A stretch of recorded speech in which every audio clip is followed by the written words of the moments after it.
Eh bien, chers auditeurs et téléspectateurs, bonjour, bonsoir, ça dépend de l'heure à laquelle vous nous captez chez vous. Bienvenue à votre et notre émission de chaque mercredi et jeudi à pareille heure, décryptage. Eh bien, dans ces numéros, nous allons focaliser notre projecteur sur un sujet très important. Un sujet qui vient de créer pratiquement un tollé au sein de l'Église catholique. Aujourd'hui, nous parlons de l'homosexualité face à l'Église. Et sur ce plateau, je ne suis pas seul. Nous recevons le pasteur de chaque jour que vous connaissez d'ailleurs, le pasteur Moïse Kanikaki. Je dis déjà bonjour, bonsoir. Bonjour. Comment vous allez, pasteur? Oui, je vais bien. Bonne année d'abord, parce que nous sommes pratiquement à la fin de l'année. Merci, pareillement. En tout cas, merci. En tout cas, merci beaucoup. Je profite aussi pour présenter mes meilleurs vœux à tous ceux qui me connaissent. Oui, oui, surtout aux fidèles de l'Église qui nous suivent. Pour permettre de Oui, oui. mes meilleurs vœux. Oui, oui. Et Aux bonne autorités, année, peut-être. Aux autorités de la République. Je souhaite aussi... Parce que vous êtes appelé à prier aussi pour les autorités. Oui, oui, nous prions pour notre pays. Oui. Et je sais que Dieu a le pays dans la main. Oui, oui, nous l'espérons. Le pays a beaucoup souffert et ce n'est pas le temps encore de souffrir. Oui, oui. Et on sait que comme tout a été réglé entre les mains du Seigneur, Dieu est sous contrôle. Sodome et Gomorrhe, pourquoi est-ce que Dieu avait détruit cette ville? Oui, Dieu a détruit cette ville à cause du péché. Le péché. Le péché avait bâti son corps Oui. et Dieu n'a pas pu supporter ça. Et surtout que l'homme est arrivé au point d'agir d'une manière contre nature. Voilà. La manière contre nature, c'est Dieu a créé l'homme et la femme. C'est pour que l'homme, s'il veut faire les enfants, il va vers la femme. Mais quand on voit l'homme et l'homme se marier et faire l'amour, c'est vraiment l'abomination. C'est ce qui avait poussé la colère de Dieu à détruire cette ville. Justement, je voulais en arriver là-bas. Quels sont les péchés qui étaient révélés à cette époque-là pour susciter la colère de Dieu? Oui, là il faut qu'on lise dans la Bible. Oui.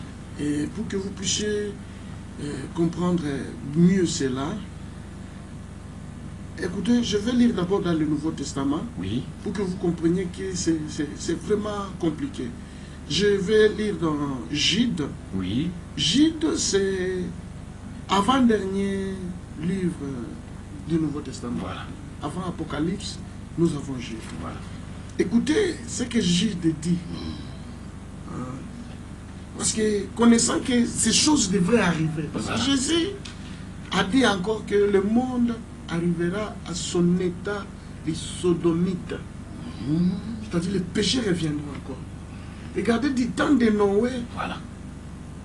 Le péché avait aussi atteint le niveau où Dieu s'est même repenti d'avoir créé l'homme.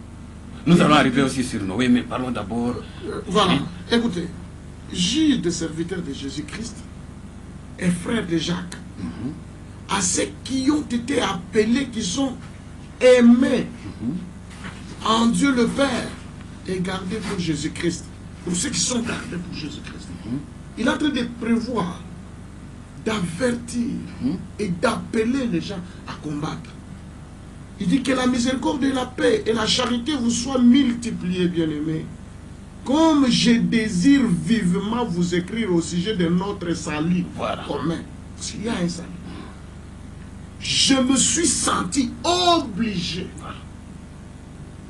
de le faire afin de vous exhorter à combattre pour la foi qui a été transmise au sein une fois pour toutes. Car il s'est glissé, il dit bien, il s'est glissé parmi vous certains hommes. Donc, il y a l'église, Oui. il y a les saints, Oui. parce que l'église doit être sainte. Parce que l'église a été purifiée par le sang de Jésus-Christ. Oui, oui. Et c'est après le départ de Jésus-Christ, comme je l'ai toujours dit dans toutes les émissions, que l'église a commencé. Mais cette église a été infiltrée. C'est pourquoi vous voyez, il y a des choses impossibles dans l'église. Il dit, il s'est glissé parmi vous certains hommes dont la condamnation est écrite depuis longtemps. Des impies qui change la grâce de notre Dieu en dissolution. Les hommes là qui s'églissent, Oui, oui. ils changent la grâce en dissolution. Et qui renie notre seul maître, le Seigneur Jésus-Christ. Il le renie. Je vais vous rappeler, à vous qui savez fort bien toutes ces choses, Voilà. que le Seigneur, après avoir sauvé le peuple et l'avoir tiré du pays d'Égypte, fit ensuite périr les incrédules. Comme il avait fait périr les incrédules, il le fera encore. Qu'il a réservé pour le jugement du grand jour, enchaîné éternellement par les ténèbres.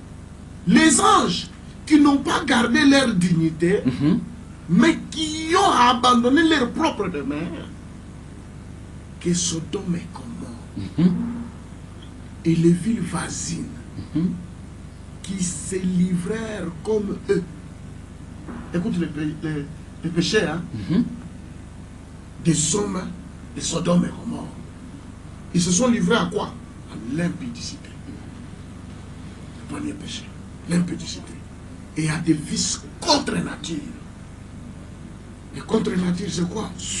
Sont donnés en exemple, subissant la peine d'un fait éternel. Donc ces gens, comme Sodome et Gomorrhe, étaient détruits par la peine de feu. Ces gens-là seront aussi brûlés. Parce que Jésus a parlé aussi de ça. Et je veux vous lire notre prophète. Voilà. Et cette histoire des sodomites, c'est un signe encore qui montre que nous sommes à la fin. Chers journalistes, nous sommes à la fin. Et le monde touche à sa fin. Toutes ces choses ne nous surprennent pas. C'est le péché. Si vous regardez dans le monde, l'impudicité est au niveau très élevé. Ça a un niveau très élevé. Malgré cela, ces hommes aussi entraînés par leur rêverie suivent pareillement leur chair. Ils méprisent l'autorité et ingérient les gloires. Or, l'archange Michel, lorsqu'il contestait avec le diable et lui disputait les corps de Moïse, n'osa pas porter contre lui un jugement injurieux. Mais il dit que le Seigneur te réprime. Et au contraire, il parle d'une manière injurieuse de ce qu'ils ignorent. Et ils se corrompent dans ce qu'ils savent, naturellement comme les brides. Malheur à eux. Écoute d'abord, la Bible maintenant proclame le malheur. Malheur à eux. Car ils ont suivi la voie de Caïn. Ils se sont jetés pour un salaire dans l'égarement de Balaam. Ils se sont perdus par la révolte de Corée. Ce sont des écueils dans vos agapes. Quand nous nous réunissons avec des gens pareils, c'est du poison dans notre nourriture. Voilà. Voilà. Ce sont des arêtes dans la nourriture. Mais quand quelque chose de mal est dans la nourriture, comment vous allez vous sentir? Mal à l'aise. Donc, ils nous mettent mal à l'aise. Vous voyez? Impudemment, bonne chair, se repaissant eux-mêmes. Ce sont des nuées sans eau, poussés par les vents, des arbres d'automne, sans bruit. Vous voyez? 2 fois morts, déracinés. Écoute vraiment la Bible. Des vagues furieuses de la mer, rejetant l'écume de leur impureté. Désastre errant, auquel l'obscurité des ténèbres est réservée pour l'éternité. C'est aussi pour eux qu'Enoch, le 7e, depuis Adam, a prophétisé en ces termes. Voici le Seigneur est venu avec ses saintes myriades, ainsi de suite. Pour vous dire que le péché sodomie dont parle la Bible, il y a d'abord l'impudicité et les actes contre nature. Voilà. Et revenons maintenant sur Noé. Qu'est-ce qui s'était passé? C'était la même chose. La Bible dit ceci. Je n'ai pas le temps de lire. Ça va nous prendre un peu de minutes, comme nos minutes sont chronomètrées. En tout cas, on a beaucoup à dire. On a beaucoup à dire, on doit aller doucement. Quand vous lisez la Genèse concernant Noé, la Bible dit que les fils de Dieu virent que les filles des hommes étaient devenues belles. Et ils les en prirent pour femmes. Et Dieu n'a pas aimé que ses enfants puissent aller prendre les filles du monde. Et ça réveillait la colère du Seigneur. Si vous remarquez, c'était toujours l'impudicité et les actes contre nature. Maintenant, aujourd'hui, nous vivons sous la grâce. Qu'est-ce que cela signifie? Vous savez la grâce que Dieu nous donne, c'est quoi? Je vais vous lire le prophète. Ce qu'il dit. Avant de lire notre prophète, je vais d'abord vous expliquer ce qui s'est passé. Notre prophète nous montre que dans chaque génération, dans chaque époque, il y a 3 sortes de groupes. Voilà. Regardez, il y avait le groupe de Sodome. Vous êtes là avec moi? Oui, je vous suis. Il y avait le groupe de Lot et il y avait Abraham. 3 groupes. Prenons Abraham, Lot et puis Sodome. Abraham avait une promesse d'un fils qui devrait naître. Avant que Sodome et Gomorrhe puissent recevoir la punition, Dieu est allé se révéler dans la chair humaine, chez Abraham. Il a donné la promesse à Abraham. Abraham attendait une promesse, la promesse de fils. Et il a plaidé pour l'autre. C'est comme ça que Dieu a envoyé les 2 anges vers l'autre pour demander à l'autre de sortir. Et les incrédules, c'était les gens de Sodome. C'est-à-dire, aujourd'hui, nous parlons de vrais croyants, des soi-disant croyants et des incroyants. Les véritables croyants attendent la promesse. La promesse que nous attendons, c'est quoi? L'enlèvement, la vie éternelle. Pendant que nous attendons la vie éternelle, nous sommes la semence d'Abraham, co-héritier avec le Christ. Et parmi nous, nous avons des soi-disant croyants. Là, ce sont les gens de l'autre. Et les sodomites, ce sont des incrédules. Les gens de Sodome. Et lorsque nous voyons ces choses arriver, écoutez, lisons un peu Jésus. Comme nous avons la promesse avant que Christ ne revienne, écoutez, c'est dans Matthieu ou Luc. Prenons Luc 17. Nous commençons au verset... Luc 17. Oui, Luc 17. Commençons un peu au verset 24. Luc 17, 24. Oui. Commençons par là. Oui, nous commençons par là. Ou bien, on peut aller un peu plus loin. Dans le 20. Même à partir de 20. Oui. Les pharisiens demandèrent à Jésus, quand viendrait le royaume de Dieu? Il leur répondit. Parce que le royaume de Dieu, c'est ce que nous attendons. Oui. Parce que Jésus a dit, je vais vous préparer. Oui. Des places là-bas. Oui. Et je reviendrai pour vous prendre.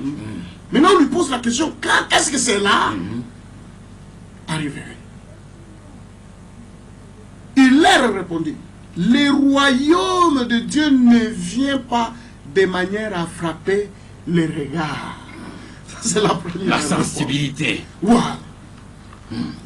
On ne dira point, il est ici, ou il est là, car voici le royaume de Dieu est au milieu de vous. Comme je vous avais dit la fois passée, que Jésus-Christ est au milieu de nous. Sur base de la parole qui dit,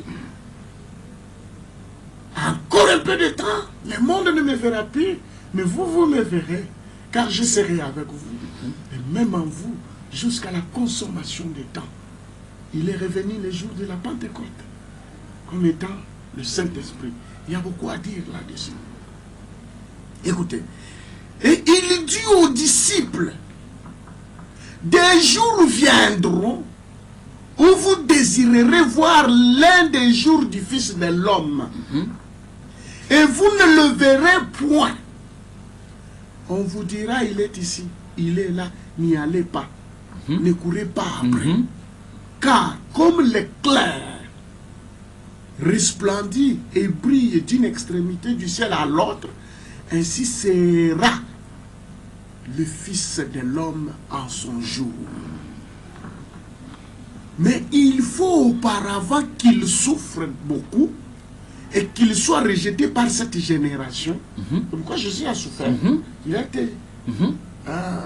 a été rejeté et il est parti, il est revenu vers chez nous. C'est ainsi que nous avons reçu cette grâce de les recevoir aussi pour nous les païens. Mais c'est pour un temps. Après, il doit quitter nous les gentils pour se faire reconnaître à ses frères en Israël. On en avait parlé. Ce qui arriva du temps de Noé arrivera de même au jour du Fils de l'homme. C'est le signe d'abord qui montre maintenant l'approche de l'avènement du Fils de l'homme. Et quand on voit de tels signes, de telles choses arriver, ça nous montre déjà que le Fils de l'homme est à la porte. Les hommes mangeaient, donc il n'y a rien qui changera de la vie. Non, on va continuer à manger.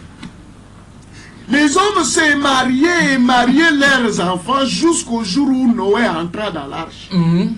Le déluge vint et les fit tous périr.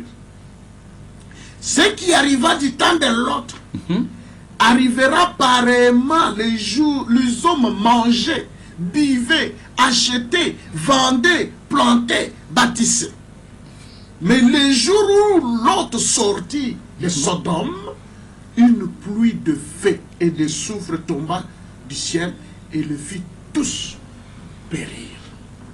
Et la Bible dit, il en sera de même le jour où le Fils de l'homme paraîtra. Et parce que nous parlons des signes qui montrent l'avènement du Christ, parlons maintenant homosexualité. Ce qui signifie l'homme prend pour femme l'homme. La femme aussi prend pour épouse la femme. Que dit la parole? La parole interdit ces histoires-là. Je vous ai dit, je vais vous lire aussi Robert. Parce que la Bible nous a déjà averti de ces choses. Tout est déjà dit. Tout est déjà dit, mon frère. Tout est déjà dit. Écoutez ce que Paul est en train de dire aussi. Il dit, il commence au verset 1. Paul, le serviteur de Jésus-Christ, il se présente d'abord, appelé à être apôtre, mis à part, pour annoncer l'évangile de Dieu qui avait été promis auparavant de la part de Dieu par ses prophètes dans les Saintes Écritures, et qui concerne son fils, né de la postérité de David selon la chair, et déclaré Fils de Dieu avec puissance selon l'esprit de sainteté par la résurrection d'entre les morts, Jésus-Christ notre Seigneur, par qui nous avons reçu la grâce. Nous avons reçu la grâce et l'apostolat pour amener à son nom, à l'obéissance de la foi, tous les païens. Cette grâce nous amène à l'obéissance. Et nous devons obéir à la foi. Pas à une foi. Parce qu'il n'y a qu'une seule foi. Mais les gens ont des foi. Ce sont des fausses foi. Jésus nous a laissé qu'une seule foi. Et la foi que nous devons avoir, c'est de reconnaître Jésus-Christ, le Dieu manifesté dans la chair. C'est ça la véritable foi. Parmi lesquels vous êtes aussi, vous, qui avez été appelés par Jésus-Christ, à tous ceux qui, à Rome, Là, il s'adresse à Rome. Paul s'adresse à Rome. Sont bien-aimés de Dieu. Les gens qui sont à Rome sont bien-aimés de Dieu. Appelés à être saints. Et puis il dit que la grâce et la paix vous soient données de la part de Dieu notre Père et du Seigneur Jésus-Christ. Et puis il dit, je rends d'abord grâce à mon Dieu par Jésus-Christ au sujet de vous tous, de ce que votre foi est renommée dans le monde entier. Quelle est la foi qui est renommée dans le monde entier? La foi romaine. Dieu, que je sers à mon esprit dans l'évangile de son Fils, m'est témoin que je fais sans cesse mention de vous, demandant continuellement dans mes prières d'avoir enfin par sa volonté le bonheur d'aller vers vous. Car je désire vous voir pour vous communiquer quelques dons spirituels, ainsi de suite. Je saute. Allons un peu à 13. Je ne vais pas vous laisser ignorer, frère, que j'ai souvent formé le projet d'aller vous voir afin de recueillir quelques fruits parmi vous, comme parmi les autres nations, mais j'en ai été empêché jusqu'ici. Je me dois aux Grecs, aux barbares, aux savants et aux ignorants. Ainsi, j'ai un vif désir de vous annoncer aussi l'évangile à vous qui êtes à Rome. Car je n'ai point honte de l'évangile. C'est une puissance de Dieu pour le salut de quiconque croit. Du juif premièrement, puis du grec. Parce qu'en lui est révélée la justice de Dieu par la foi, et pour la foi selon qu'il est écrit, le juste vivra par la foi.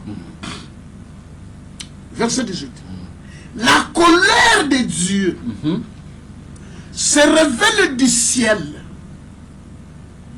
contre toute impiété et toute injustice des hommes qui retiennent injustement la vérité captive. Il y a des gens qui retiennent la vérité captive.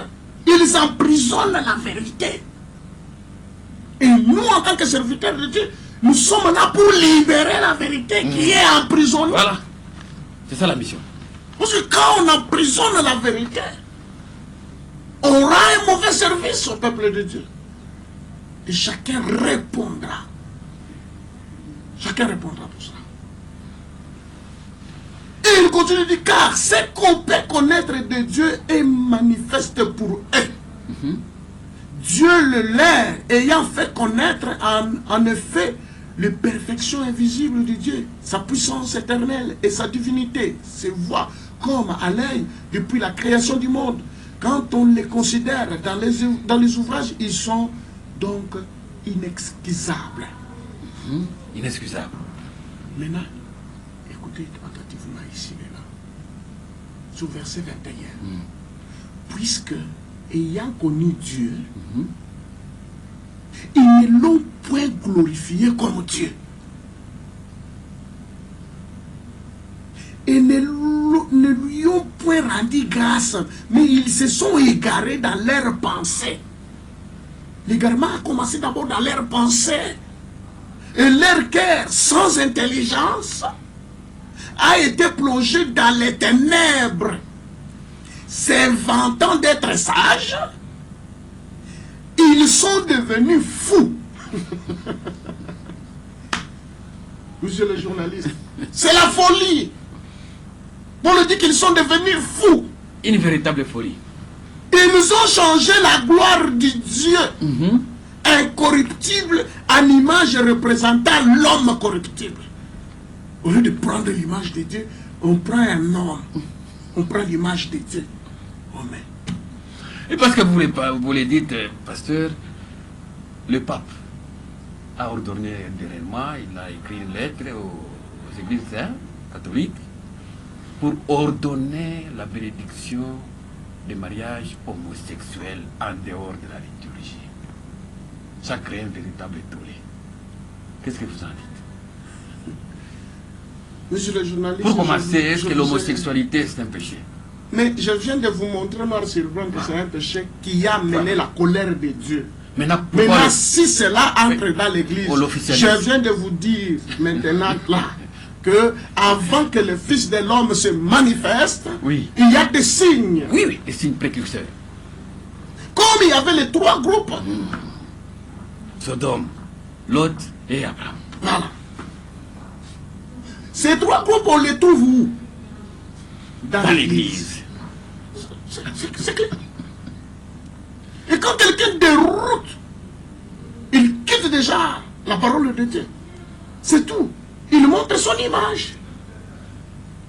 Écoutez ce que Paul dit. C'est pourquoi Dieu les a livrés à l'impureté, selon les convoitises de leur cœur, en sorte qu'ils déshonorent eux-mêmes leur propre corps. Hein? Et qui ont changé la vérité de Dieu en mensonge. Et qui ont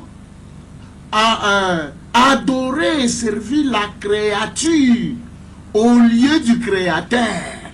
Tu comprends déjà de quoi je parle? Oui, on en avait parlé l'autre fois. Oui, oui. Et le Au Créateur. lieu du Créateur, Maintenant, on adore la créature. Au lieu du Créateur qui est béni éternellement. Hein? C'est pourquoi Dieu les a livrés à des passions infâmes. Comme ils ont d'abord changé Dieu.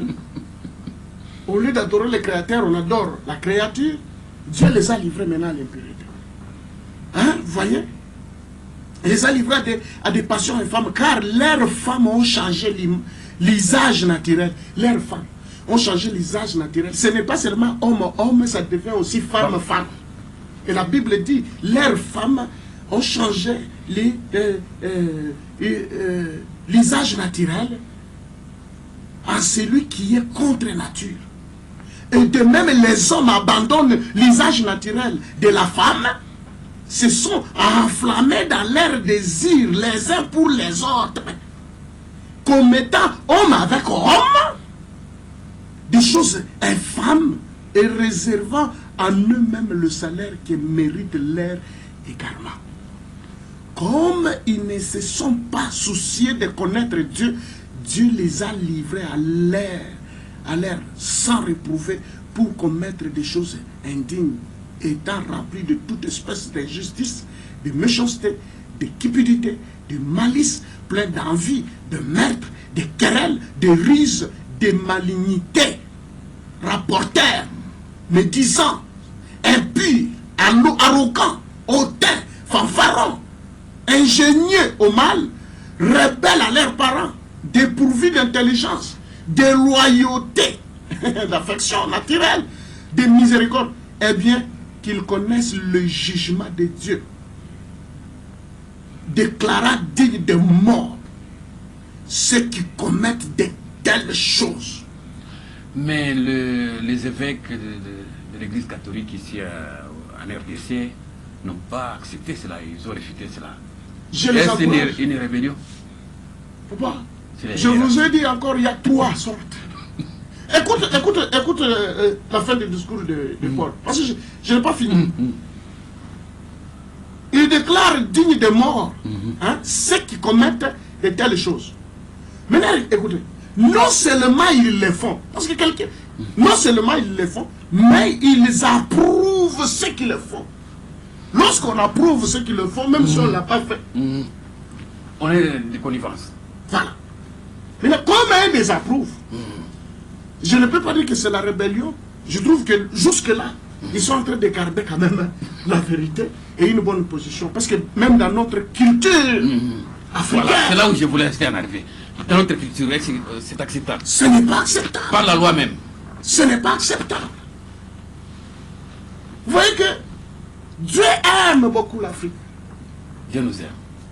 Mais regarde, l'Africain commence à quitter sa nature pour prendre la nature occidentale. Mais c'est justement parce que ce sont des églises qui sont parrainées par l'Occident. C'est ça le problème.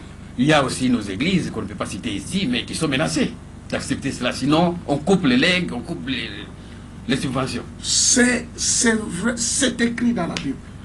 Si tu peux me permettre de lire mon prophète, parce que je rappelle encore aux téléspectateurs que je suis croyant du message Oui. de William Aro Branham. Oui.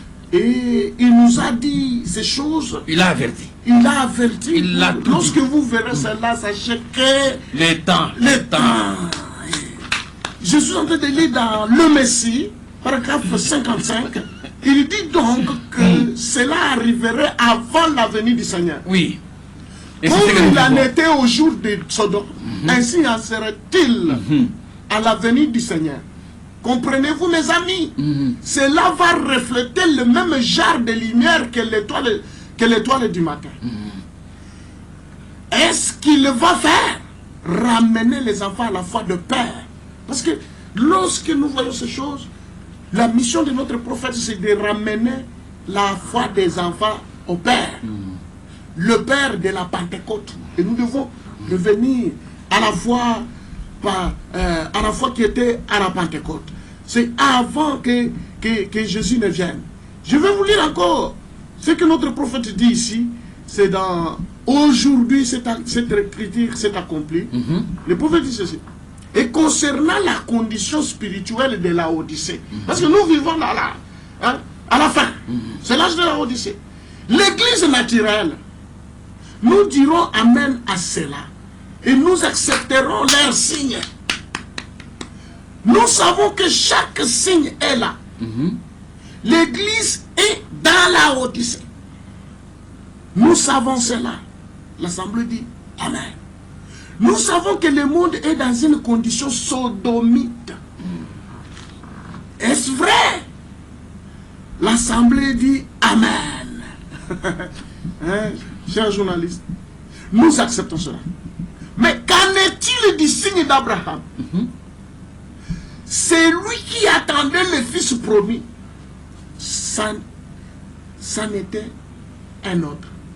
Oui. Pendant que le monde est dans la condition sodomique, il y a les Abraham qui attendent la promesse. Pendant que l'autre était à Sodome, et les gens que Sodome commettaient leurs histoires, dans le monde il y avait quelqu'un qui était en train de collaborer avec le Seigneur.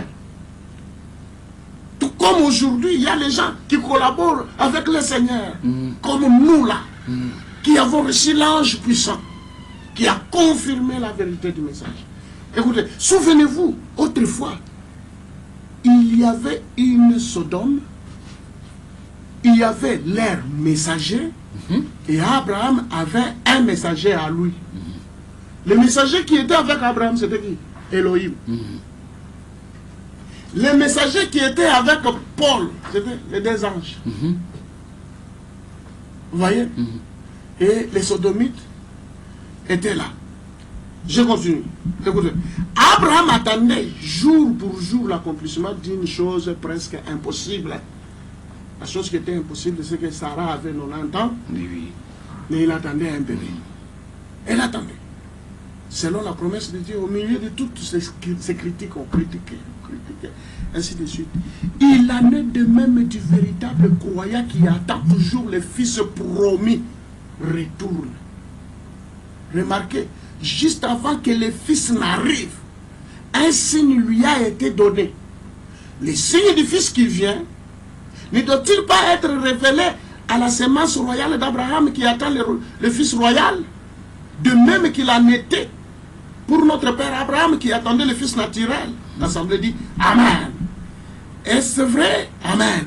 Jésus l'a dit dans Saint Luc, là où nous avons lu.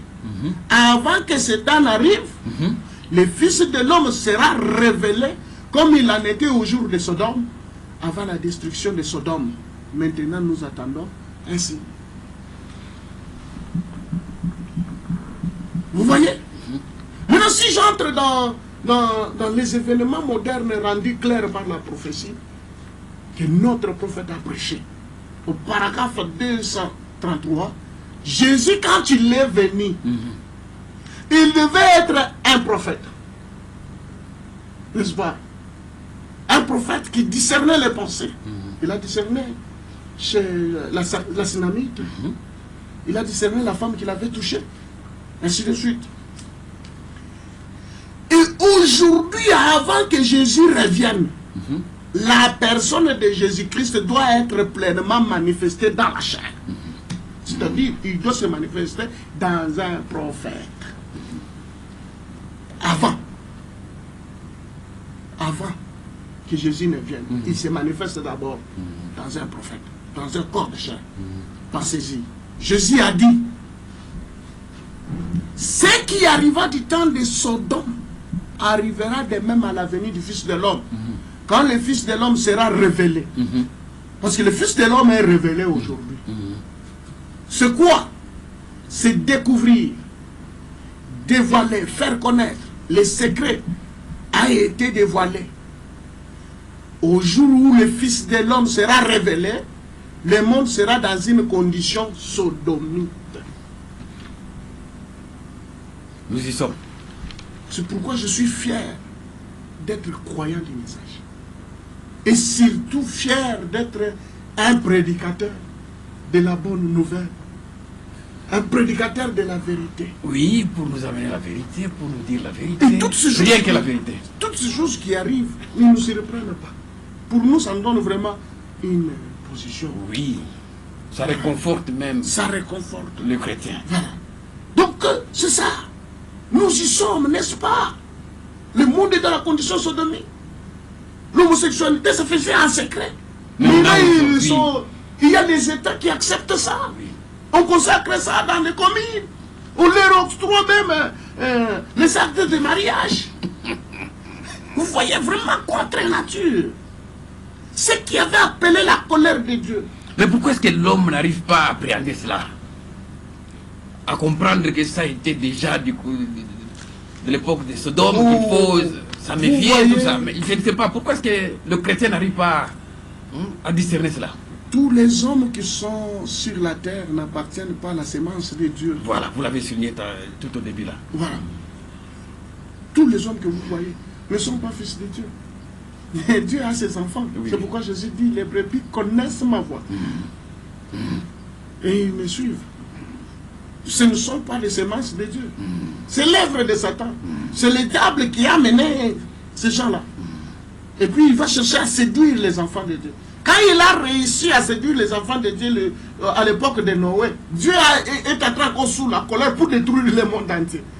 Et il a sélectionné les gens, il a envoyé le message de grâce, c'était que Noé puisse faire l'arche, qu'il invite les gens à entrer dans l'arche pour échapper à la mort. Il a fait la même chose. Il a dit, il nous a envoyé un message avec le prophète William Aro Branham pour qu'il demande aux gens de sortir du milieu d'eux. Un peuple à part. Il doit rassembler ces gens-là pour recevoir Christ. Et tout celui qui reçoit le message, il va échapper à la colère de Dieu. Et quand vous recevez le message, vous ne devez pas vous limiter là. Vous devez être baptisé du Saint-Esprit. Vous savez, en dehors de l'arche de Noé, il n'y avait pas encore un autre arche qui pouvait résister à la pluie. Hein. Si ce n'est que le modèle que Dieu avait fait. Ne me dites pas qu'à cette époque-là, il n'y avait pas de bateau, il n'y avait pas de pirogue. Parce que la science avait vraiment évolué. Mais l'arche qui était censée résister à l'eau, c'était seulement l'arche de Noé. Et je vous dis que le Saint-Esprit qui doit résister, c'est le Saint-Esprit qui est reçu après avoir créé le message. Maintenant, un message par rapport à l'homosexualité, pour terminer. Oui. Par rapport à ça, l'homosexualité, face à l'Église. L'homosexualité face à l'Église, l'Église ne doit pas accepter des histoires comme ça, parce que la Bible est interdite. Oui. Cela appelle la colère de Dieu à scène. Alors, il faut qu'on évite ça. Notre prophète dit ceci, il dit ceci, le monde est dans une condition sodomique et c'est tout à fait vrai. Regardez où il en est aujourd'hui. Il dit, rappelez-vous, il y a toujours 3 catégories de gens dans chaque rassemblement des gens. Ce que je viens de vous dire. Il s'agit de soi-disant croyants, les incroyants et les croyants. Nous en avons dans chaque groupe. On en a tout le temps. Il y en avait les sodomites, il y avait les gens de Lot et il y avait les gens d'Abraham. Tout ce que je peux conseiller à l'Église, c'est de ne plus s'ingérer dans cette histoire et de ne plus recevoir ça. Je peux même demander à nos autorités de ne plus accepter à officialiser des histoires comme ça. Ça va mener la colère de Dieu et la malédiction sur la nation. Jésus a parlé de Capernaum. Capernaum, c'est Los Angeles. J'espère que c'est là où les histoires ont aussi commencé, à Capernaum. Je peux lire ça dans la Bible, dans Matthieu chapitre 10. C'est Los Angeles qui s'appelle ville des anges, je crois. La Californie, ainsi de suite. Écoutez ce que la Bible dit ici. Au verset 7. Jésus dit ceci. Allez prêcher et dites, le royaume de Dieu est proche. Guérissez les malades. Ressuscitez les morts. Purifiez les lépreux. Chassez les démons. Vous avez reçu gratuitement, donné gratuitement. Les disciples allaient prêcher la bonne. Mais est-ce qu'aujourd'hui on donne gratuitement? Non, c'est compliqué. C'est compliqué. Et si vous remarquez, beaucoup d'églises aujourd'hui, ce sont des commerces, hein? Des commerçants. Des commerçants. D'abord on achète de l'eau et puis on bénit cette eau. Et à combien? À combien pour acheter cette eau? Et des tonnes, des tonnes. Et puis les serviteurs de Dieu sont en train d'acheter des véhicules et de construire des villas sous la tête des enfants de Dieu qui sont en train de s'appauvrir. Hein? Écoutez, Jésus dit, ne prenez ni or, ni argent, ni monnaie dans vos ceintures. C'est pourquoi vous voyez, moi, j'avais promis au Seigneur. Oui. Tu m'appelles pour prêcher l'évangile. Tu m'appelles pour aider l'humanité. Je vais te servir, mais donne-moi les moyens pour que je ne sois pas un fardeau derrière les enfants de Dieu. C'est pourquoi moi je sers le Seigneur avec mes revenus personnels. Et là Dieu bénit. Je suis calme. Il ne faut pas que cela retombe sur ma tête. Oui, oui. Je peux voir un enfant de Dieu qui souffre, je l'aide avec lui. Il ne faut pas que je commence à tirer, à sucer. Moi, quand je prie pour le malade, je ne réclame pas l'argent. Mais Dieu fait des miracles. Mais vous allez vivre comment, pasteur? J'ai des témoignages. Vous allez vivre comment? Mais je travaille. Paul travaillait. Les autres ne travaillent pas. Quand même. Non, regardez bien. La plupart ne travaillent pas. Observe. Mais si vous entrez dans la Bible, Paul travaillait. Il faisait des tentes. Il ne sommait pas les enfants de Dieu. Mais Jésus en parle. Il dit, ne prenez pas dans vos ceintures, ni dans vos sacs pour le voyage. Maintenant, aujourd'hui, je dois voyager, donner chacun $10, $100. Et puis, on amasse, je donne $100, $100, il a $10 000. Vous le voyez dans les trucs là. Mais il faut travailler. Même si on dit qu'il travaille à l'hôtel, mange à l'hôtel. On avait parlé avec vous sur la dîme et les offrandes. C'est vrai, c'est pour le fonctionnement de l'église et pour aider les veuves, les pauvres, ainsi de suite. Parce qu'un enfant de Dieu peut être en difficulté. L'église peut prendre. Mais ils nous disent qu'un ministre de Dieu ne peut pas être pauvre. Un ministre de Dieu ne peut pas être pauvre. Un ministre de Dieu doit travailler. Ah, oui. Il faut travailler. Notre prophète travaillait. Il a travaillé dans le chemin de fer. Il a travaillé dans la société de l'électricité, ainsi de suite. Il faisait la chasse. Il avait son salaire.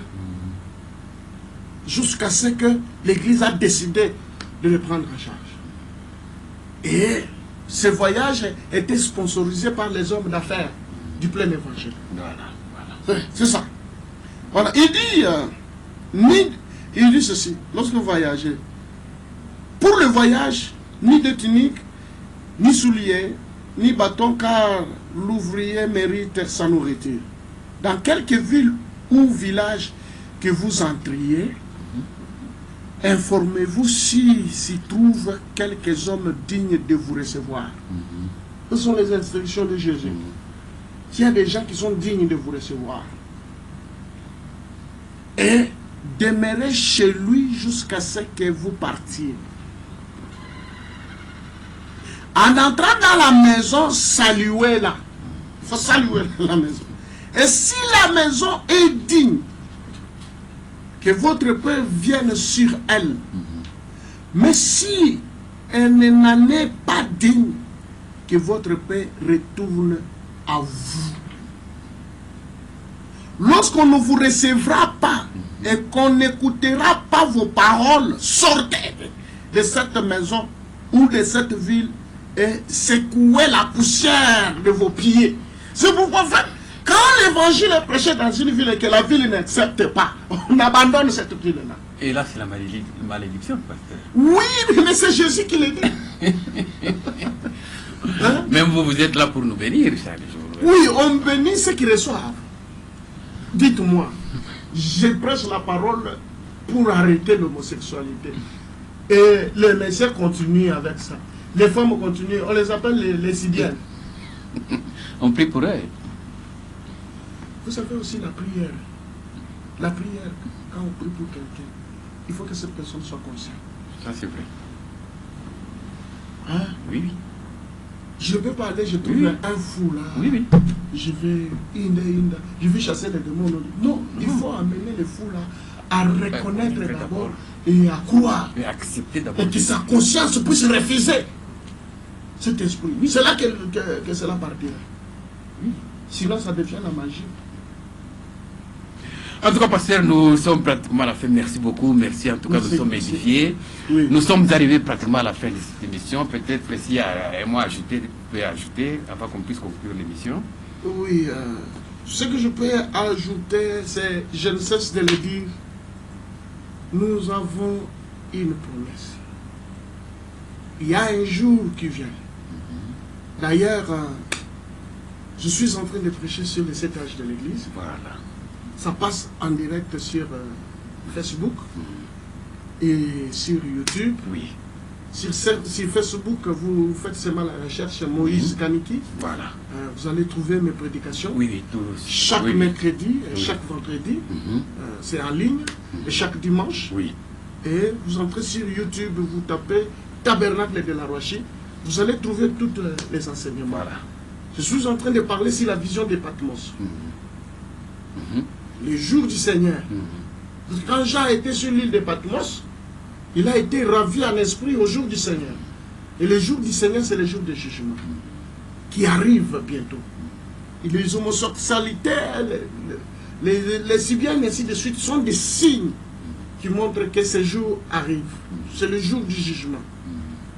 Amen. Avant que le jour n'arrive, Malachie 4 a dit, il y aura un jour grand et redoutable. Tous les hautains seront comme des chaumes. Et ce jour qui vient les embrasera. Mais les justes marcheront sous les cendres des impies. Parce qu'ils seront brûlés. Comme Sodome et Gomorrhe ont été brûlés. Regardez que c'est dans l'Ancien Testament, avant que le jour n'arrive, Dieu envoie Élie le prophète. Et le prophète Élie est déjà venu. Il a donné son message. On reconnaît un prophète par ses prophéties. Il avait donné 7 prophéties. Je crois à la prochaine, je vais amener les 7 prophéties. Et je vais vous lire ça dans l'émission. Et je demanderai aussi, si vous faites quand même repasser mes émissions de temps à autre, ça va aider le peuple. En tout cas, nous sommes là pour diffuser. Et on a reconnu le vrai prophète par ses prophéties.